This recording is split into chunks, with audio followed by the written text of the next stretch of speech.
Education, they say, is the foundational pillar for a nation's development. It drives progress, and it is a building block upon which sustainable growth, innovation, and social advancement are built on. As the world keeps evolving, adapting best practices in terms of innovation into the educational system is significant in shaping future generations that are sound. But without a viable system in place, the hopes of recording successes can be diminished. Recently, the West African Examinations Council temporarily withdrew access to the 2025 West African Senior School Certificate examination results for its candidates, following technical issues during an internal review process. From the release of results, many candidates reported scored below their expectations and practice test scores, prompting concerns about the validity of the results. Also, if you recall, some months back, the 2025 UTME experienced similar technical glitches, leading to widespread complaints of unusually low scores and a call for a review by the Joint Admissions and Matriculation Board. Now, these technical glitches that has affected the operations of the Joint Admissions and Matriculation Board and the West African Examinations Council have raised concerns and questions arise on the credibility and reliability of standardized testing systems in the country. So what can the examination bodies, do to improve the situation to build public confidence in the fairness and accuracy of critical academic assessments? Tonight, the focus is on ways of overcoming technical glitches in exams, and our guest is Dr. Philip John Hayab. He's an educationist. Across Nigeria, efforts to expand digital infrastructure are ongoing. Yet some examination centers, particularly in rural areas, still face challenges of unstable power supply, limited internet access and shortage of trained technical personnel. With computer-based testing now the standard for many national examinations, you agree with me that addressing these gaps has become even more important. In this report, Olayinka Ojo looks at the issues and highlights steps being taken to ensure a smoother, more inclusive process for all candidates. For the Tuesday glitch, the service providers concerned with the result were deployed to effect the patch. In the process of rectifying the issue, the technical personnel deployed by our service provider for LAG, Lagos and Southeast zones, inadvertently failed to update some of the delivery servers. When the Joint Admissions and Matriculation Board JAMB admits to technical glitches during the conduct of the 2025 Unified Tertiary Matriculation Examination UTME and apologized to the nation, rescheduling more than 300,000 candidates for a receipt, many thought that would be the last of such incidents for this year. Little did we know that the West African Examination Council would follow suit. The Council, being accountable, transparent, and credible organization, further investigated all the serialized papers and discovered that the serialized code file was wrongly used in the printing of English language objective test, which was paper 3. When the 2025 Senior Secondary School Certificate Examination SSC results were released last week, only 38.32% of candidates obtained 5 credits and above, including mathematics and English. The Council sincerely apologized for this imbroglio and deeply regrets the emotional and mental dismay it might have caused the affected candidates. Government should sit down and look at the policy framework on how do we catch up. How do you catch up? What do you do? How do you help the people in the villages and so? And these things are doable because there are Nigerians, I'm sure you know, who are very, very good, very, very vast in this ICT business. Have a look at them. What he has to do is to mobilize them, put them in a room and ask them the question, come up with a strategic blueprint. Educationists say early engagement with schools, students, parents, and technology experts is key. Olayinka Ojo, NTA News. All right, there you have it. So let's expand the discourse. We have a guest here in the studio, Dr. Philip John Hayab. He's an educationist. Thank you very much for joining us, Dr. Hayab. Thank you for having me. So let's begin this way. Technical glitches are inevitable, no doubt. Systems can fail, right? Yes. But could those situations, talking about for JAMB and WAEC, could it have been avoided, going by your assessment? Yes, I think one of the challenges we've had is we hardly ever pilot. By piloting in education, we mean that we are supposed to test in-house before we go out there to announce that these results are ready. I think one of the problems we've got is of speed. We're trying to catch up with the speed of the world and not checking how prepared we are. So, for instance, in the UMTE results, there we had these glitches. I was expecting that WAEC would, and other bodies will take precaution, and before you say results are out, you should, for instance, test your systems for a minimum, to my mind, of 24 hours, cross-check and verify before you come out to the public to say these results are ready. Now, for us to come out to say results are ready, and then all of a sudden in another few minutes or hours, we go back, is a show that we are not fully prepared to catch up with the world with the way the ethical practice actually is. So, Dr. Hayab, would you say is a case of failure in the aspect of inadequacy in the operational system? Could there have been something that could have been done appropriately? Or we had the JAMB registrar in his talk there in that report, how some technical personnel, pushing it, kind of some lapses. Yes, so this is where the whole problem is. Yes, I mean, internationally, there are sometimes with technology, you have cases of bugs. For instance, we implemented a program recently with some people from the UK, and we had a bug. So yes, it can happen anywhere. But then this is an exam that has a lot to do with someone's future. Then we need to begin to test our level of sincerity. I'm talking about those who are shouldered with the responsibility of verifying, checking, and imputing the results into the systems, particularly the ICTP experts. Sometimes there could be cases of sabotage, and to my mind, I suspect that this is one of the problems. The more we become diligent, the more we become meticulous, the earlier we get to that, the better, because we cannot continue to have these glitches. It reduces the confidence that people have in these bodies, and something has to be done to nip these problems in the bud. And talking about problems, addressing these gaps, we're hearing inadequate infrastructure, system failures. You talked about the readiness of the country in terms of delving into innovations like this. How would you recommend, for a system like this to be overhauled? Yeah, so as a teacher, I've always advocated for integration of technology. When I sat for WAEC and many others who may be watching, it took us several months before the results were out. We were patient. Yeah. We waited.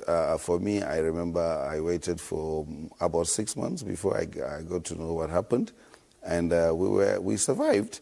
I think the speed at which we are going is not bad, but we need to slow down and take an overhaul of our system to see how efficient this is. The earlier we begin to check this level of readiness, what is the preparedness? For me, I would say, if I'm to be the JAMB registrar or the WAEC boss, I will ensure that the results, you have a demo of release of results within in-house, and then you can do some piloting, maybe a few Students from elsewhere should check, and this is not official results. Until once you are clear with this, you don't come out and say these results are ready. I think the reputation of these glitches, the story is becoming something that we should do away with and begin to move towards excellence as the case is expected. And talking about expectation, we'll pick up with a conversation. Dr. Hayab, let's take a break.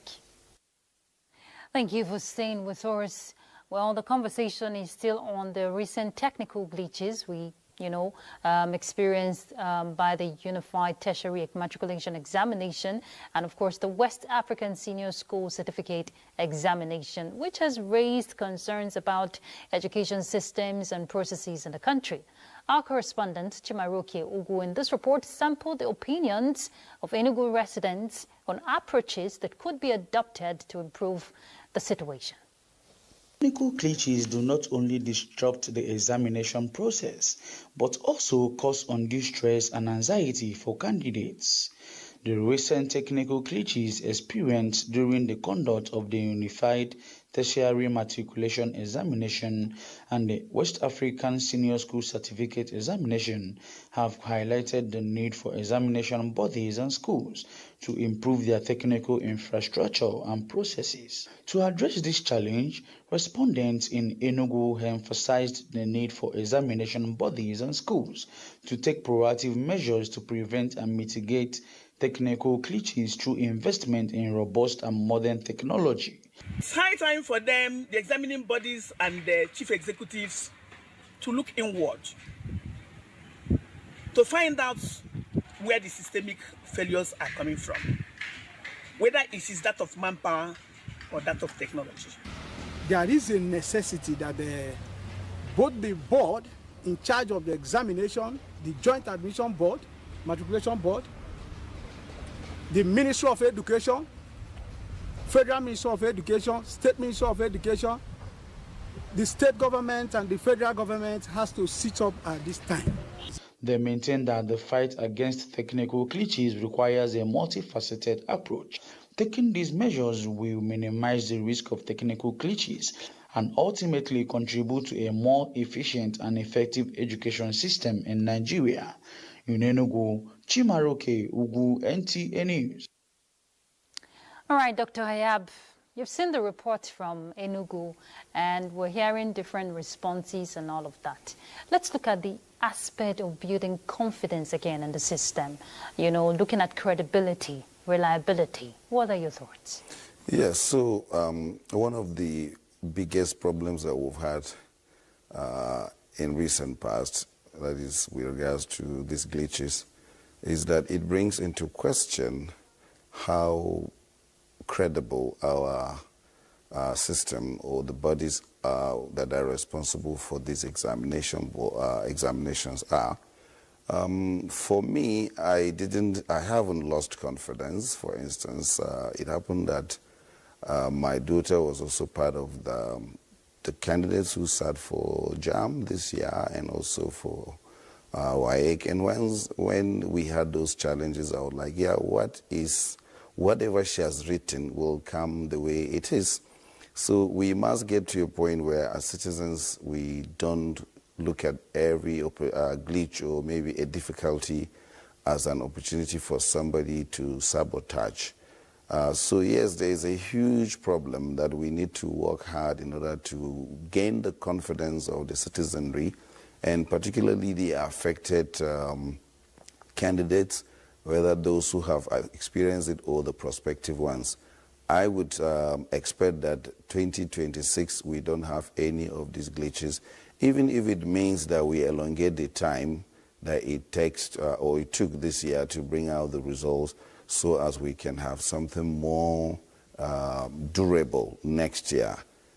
Sometimes it is too much hurry that causes the trouble, I would say, in the context of what is happening. So we need to rebuild the confidence of the people.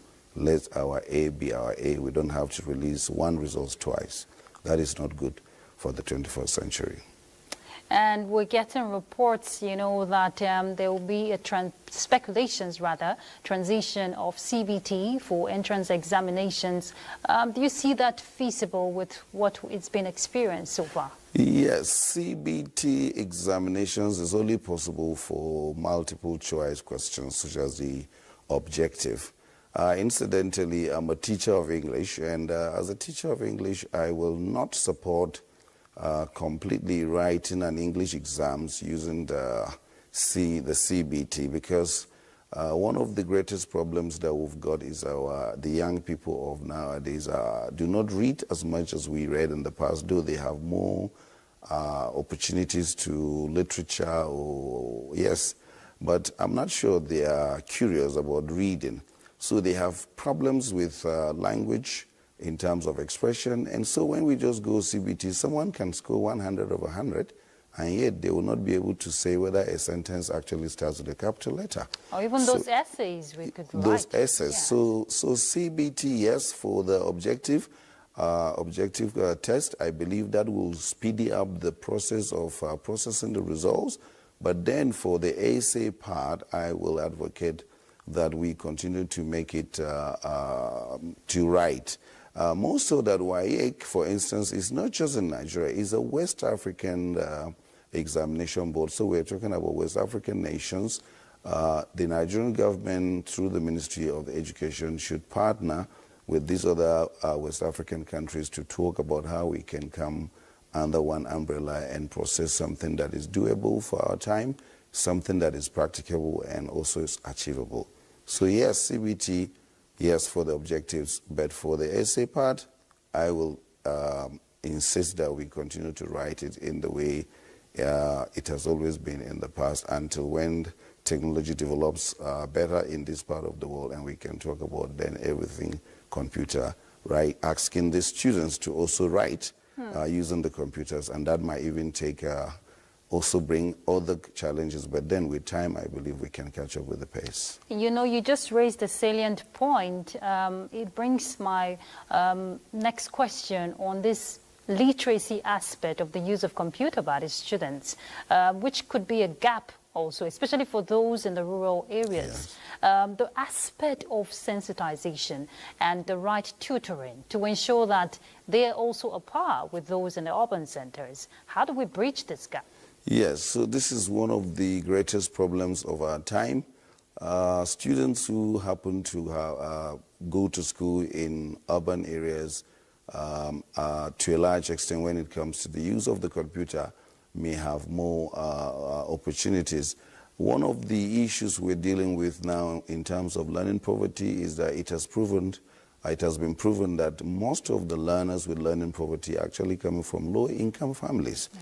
So when we fashion out a program such as writing exams using the CBT, we should take cognizance of the multitude of learners who are in areas where the chances to have access to a computer might be a very difficult situation.